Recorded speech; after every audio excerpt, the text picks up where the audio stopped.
السلام علیکم ورحمۃ اللہ وبرکاتہ۔ عزیز طلباء، امید ہے کہ آپ خیر و عافیت سے ہوں گے۔ اللہ تعالیٰ آپ کو ہمیشہ خوش و خرم رکھے۔ آج ہم جماعت نحم کے نصاب میں موجود اردو کی پہلی نظم حمد کو پڑھنے کی کوشش کریں گے۔ اس سے قبل کہ ہم حمد کی تشریح پڑھیں، ہم شاعر کا تعارف جاننے کی کوشش کرتے ہیں۔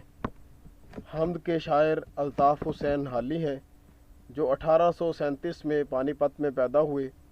9 برس کی عمر میں والد انتقال کر گئے۔ والدہ دماغی توازن کھو بیٹھیں۔ بڑے بھائی خواجہ امداد حسین انسپکٹر تھے۔ 2 بہنیں تھیں۔ انہوں نے حالی کی پرورش کی۔ ابتدائی تعلیم میں قرآن پاک، فارسی اور عربی کی کتب پڑھیں۔ 17 برس کی عمر میں سیدہ اسلام النساء سے شادی ہوئی۔ اخراجات کا بوجھ پڑا تو حالی دلی چلے گئے اور ایک مدرسے میں پڑھنا شروع کر دیا۔ چند کتابیں پڑھی تھیں کہ گھر والے آ کر لے گئے۔ 1856 میں ضلع حصار میں کلکٹر کے دفتر میں معمولی نوکری ملی۔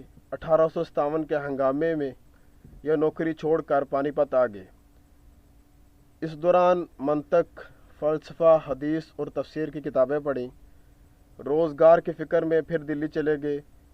نواب مصطفیٰ خان شیفتہ ان کے بچوں کے استاد مقرر ہوئے اور ان کی وفات کے بعد لاہور آئے تو محمد حسین آزاد سے ملاقات ہوئی۔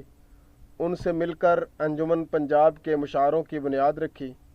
حالی نے 4 مثنویاں، برخارت، نشاط امید، مناظرہ رحم و انصاف اور حب وطن لکھیں۔ لاہور سے پھر دلی گئے اور وہاں اینگلو عربک سکول میں معلم بن گئے۔ سر سید سے ملاقات ہوئی اور انہی کے کہنے پر مسدس حالی، جس کو کہا جاتا ہے مسدس، اس کا صحیح نام مد و جزر اسلام، یہ کتاب لکھی۔ وفات سے چند دن پہلے فالج کا حملہ ہوا اور 31 دسمبر 1914 کو انتقال ہوا اور پانی پت میں بولی قلندر کے درگاہ میں دفن ہوئے۔ اور ان کی جو معروف کتب ہیں، مولود شریف، تریاق سموم، مبادی علم جیولوجی، اصول فارسی، شواہد الاسلام، مجالس النساء، تذکرہ رحمانیہ، حیات سعدی، یادگار غالب، حیات جاوید اور مقدمہ شعر و شاعری، یہ چند معروف کتب ہیں جو حالی کی پہچان ہے۔ اور بنیادی طور پر جس کتاب کی وجہ سے حالی مشہور ہوئے تھے وہ مد و جزر اسلام ہے، جس کو ہم مسدس حالی بھی کہتے ہیں۔ اب ہم ان کی نظم یعنی حمد کی تشریح کرنے کی کوشش کرتے ہیں۔ پہلا حمد کا جو شعر ہے، قبضہ ہو دلوں پر کیا اور اس سے سوا تیرا، ایک بندہ نافرماں ہے حمد سرا تیرا، یہ مولانا الطاف حسین حالی کا شعر ہے اور نظم کا عنوان حمد ہے۔ اور اس شعر کا نثری مفہوم کچھ یوں ہے: اللہ تبارک و تعالیٰ کا دلوں پر اس قدر اختیار ہے کہ مجھ جیسا نافرمان بندہ بھی اس کی تعریف کر رہا ہے کہ شمس العلماء مولانا الطاف حسین حالی کی شاعری ارتعاش انگیز اور جذبہ مودت سے لبریز ہے، محبت کے جذبات سے بھری پڑی ہے۔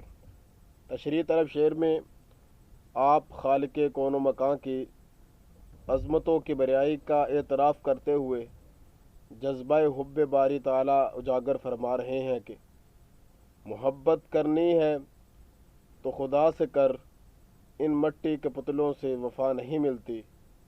شاعر کہتا ہے کہ میں جب اپنے اعمال کو دیکھتا ہوں، ان کا تعین کرتا ہوں، تو اندازہ ہوتا ہے کہ میرا شمار تیرے نافرمان بندوں میں ہوتا ہے، لیکن پھر بھی تیری تعریف میری زبان پر ہے، تو یہ تیری قدرت کاملہ کی دلیل ہے کہ میرا دل، میری روح تیری بارگاہ میں سر تسلیم خم کیے ہوئے ہے۔